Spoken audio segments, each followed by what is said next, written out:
Ready? Start.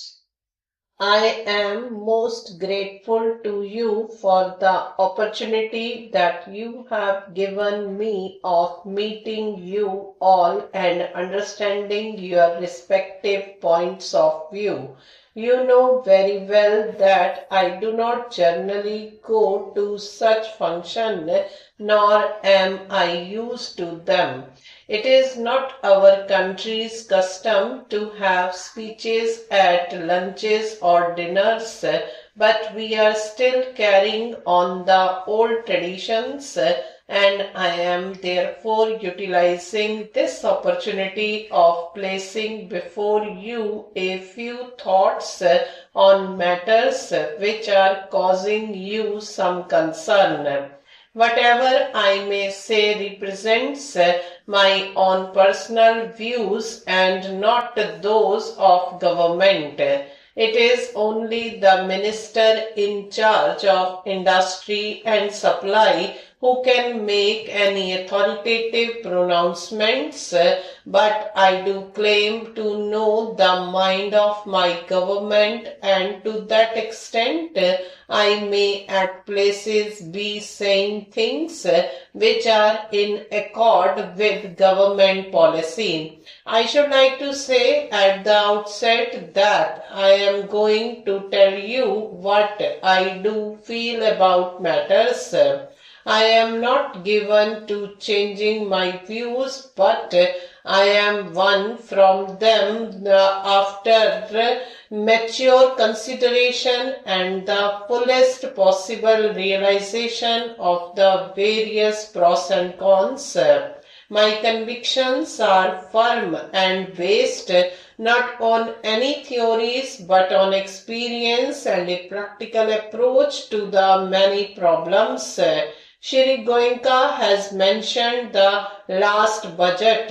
It is profitless to think of the past. Nevertheless, the world knows its history, how the budget was prepared and why. The framers of the budget has now gone to Pakistan. He very well knew that it would be not for him to face the music. You are also probably aware of my views and the whole history of the proceeding before the legislature in relation to this budget. When I ask you to bury the past and not to bother at all about it, I should like to remind you that our finance minister belongs to your own class.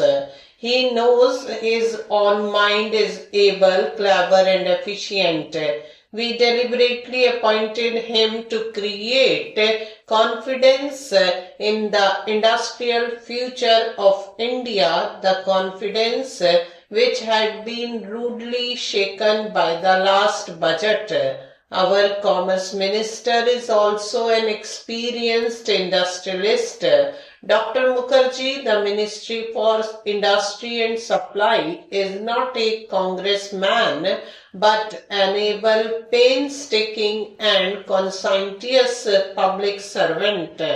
I am quite certain that all these ministers would like to secure your cooperation in making India industrially great. All the ministers are popular representatives. They represent you as much as they represent the poor. You should therefore disabuse yourself of any impression that the cabinet is in any way hostile to your interests. We all realize that no country can prosper without industry, nor can labor in the modern sense survive without industry. We have a vast country with enormous potentialities. We have to see how we can all function effectively in its interests. We have given you as first evidence of our bona fides the appointments to which I have already referred. It is now for you and all of us not to mar, but to make our future. In building it, it is obvious that you have to destroy also. In the process of building our future, therefore, we may have to do away with some of the appendages of the past. But there is no reason why any of us should be frightened of destruction. You have asked why we accepted partition. It is a long story, but you should be able to appreciate matters better because Calcutta had tested the bitter experience of the League Ministry. Businessmen thought of leaving the city, but I advised them to stay on because I was certain that no power on earth could take away Calcutta from India. Although, therefore, we all have to suffer the blow and shock of partition if we are able to extract good out of evil. I have not doubt that we shall eventually profit and not loss in the transaction.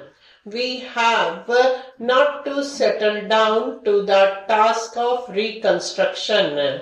In the last few months, we have had to shoulder a burden that would have broken the back of any government, but we have, I feel confident, be able to equip ourselves creditably in dealing with this critical time.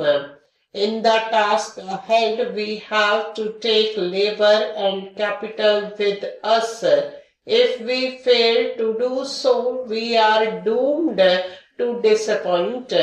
I have no doubt whatsoever that the conflict between labor and capital, and may I say also the government at this stage, would be nothing but ruinous to the country. We have just now finished one chapter of exploitation. We should see that we do not find ourselves entering into another chapter in which we are exploited by a different type of forces, which nevertheless and destructive and even more dangerous because they are internal. We must remember that socialism in England came after the latter had advanced considerably on the road to industrialization. I am convinced that any promotion of a conflict between labor and capital at this stage would deal a disastrous blow to India's industrial future. Stop.